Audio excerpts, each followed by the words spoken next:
Assalamualaikum warahmatullahi wabarakatuh.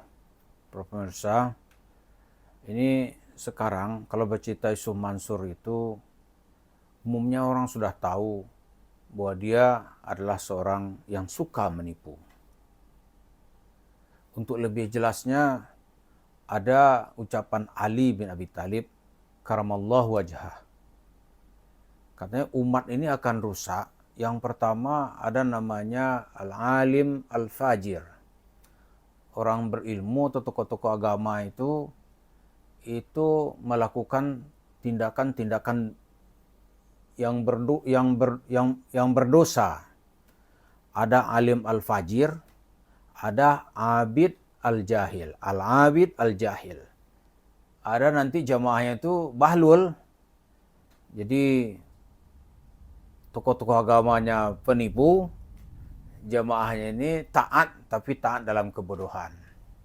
Atau bahasa kasarnya tokoh-tokoh agamanya ini pelaku maksiat tetapi juga diikuti dengan jemaah-jemaahnya ini taat tetapi di dalam kebahlulan. Nah, Yusuf Mansur mungkin termasuk ke dalam kelompok alim al-fajir. Kenapa kita sebut dia al-alim al-fajir? Karena dia sorban dakwah. Bukan dia berilmu dalam arti yang sebenarnya. Maka ada beberapa langkah yang selama ini ditawarkan oleh Yusuf Mansur yang disebutnya dengan langkah-langkah ekstrim untuk menjadi kaya. Yang pertama, cerita Yusuf Mansur itu tentulah keajaiban sedekah. Ini pasti itu. Sedekah itu dia nggak bisa lari, keajaiban sedekah. Orang bersedekah bisa kaya. Atau bersedekah 40 hari lagi kaya. Bersedekah 1 juta dapat Alphard. Padahal itu bohong aja. Yang kedua, langkah Yusuf Mansur itu adalah sanggup berdusta dan menipu. Dia nggak mungkin dia sukses kalau dia bicaranya benar dan tidak menipu. Karena sesuatu yang tidak ada harus dinyatakan ada. Sesuatu yang tidak benar harus dinyatakan benar dengan apa? Tipu aja kan begitu kan? Yang katanya 10 bisa 1000 kali naik pesawat dalam setahun, itu menjabarkannya susah itu. Tambah lagi cerita dusta misalnya nih, ini sholat zuhur masih di Jakarta, dia katanya nanti berangkat ke Mekah, nanti Isya ada sampai lagi di sini.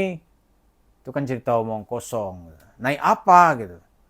Pesawat aja kalau normal itu 9 jam ke Mekah gitu. Dia nggak sampai 9 jam udah balik lagi. Sudah melakukan umrah. Itu kan bohong besar gitu. Yang ketiga, dia sanggup menjual apa yang disebut dengan Darul Quran, rumah tahfiz. Jadi anak-anak ikhlas yang mau menghafal Quran itu dijual sama dia. Tapi qadarullah ya, rumah tahfiznya sekarang tuh sudah bangkrut. Kenapa? Karena memang tujuannya itu nggak beres. Kemudian dari segi wakil atulabnya itu, fakta muridnya itu nggak ada yang menonjol.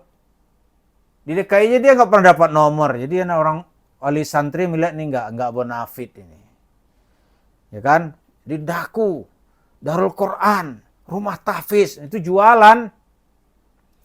Yang keempat yang dijual oleh Yusuf Mansur dengan cara-cara Islam, bisnis. Tapi sekarang tuh udah mati. Nah, ada yang mau berbisnis, bermitra bisnis kalau melibatkan Yusuf Mansur.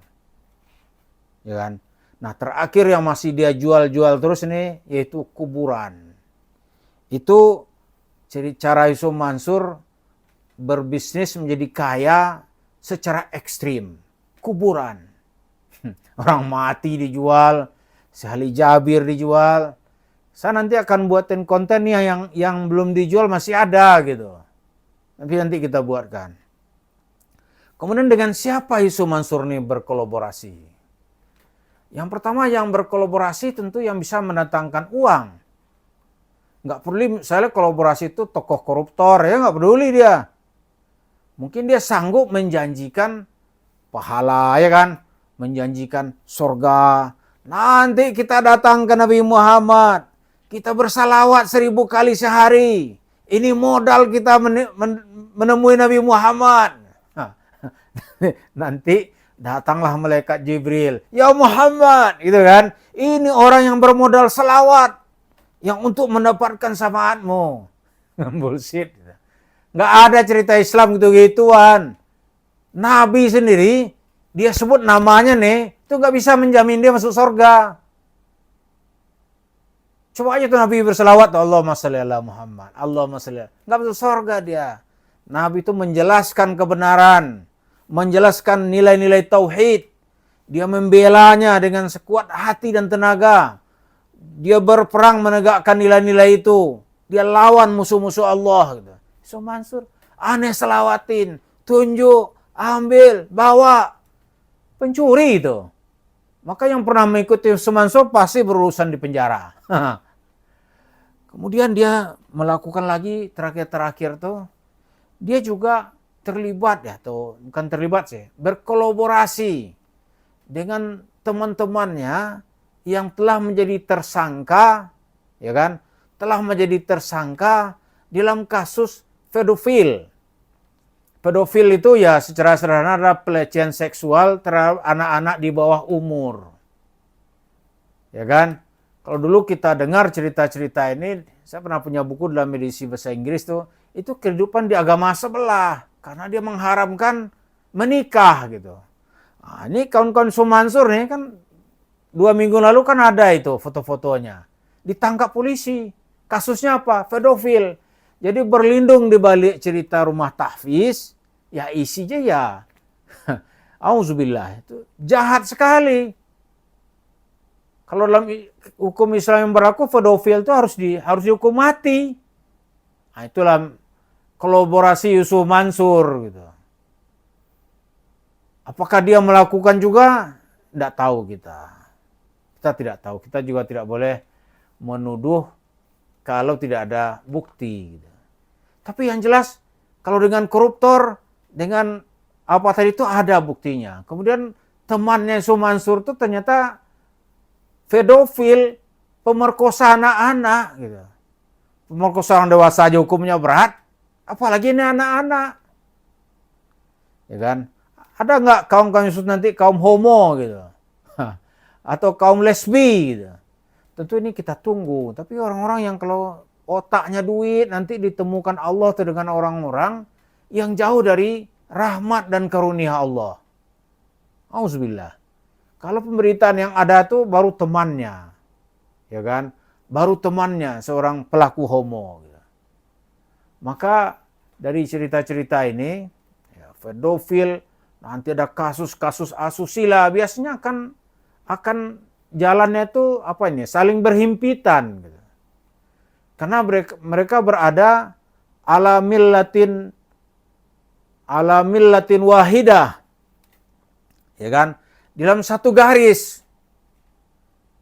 Nah, jadi ngerilah kita dengan cara-cara begini. Demi uang, semua ada langkah-langkah ekstrim. Nanti dicampakkan Tuhan dia ke dalam jalan ekstrim yang membuat dia kekal di neraka. Jadi, Yusuf Mansur, dari cerita-cerita tadi itu, perlu kita kenali bagaimana cara-cara dia untuk mengumpulkan uang menjadi kaya.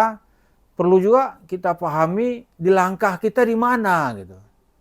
Kalau kita sudah tahu cara-cara dia, harus ada juga posisi langkah yang ekstrim untuk tidak tergerus atau tidak pernah tertipu dengan cara-cara Yusuf Mansur yang menyesatkan itu.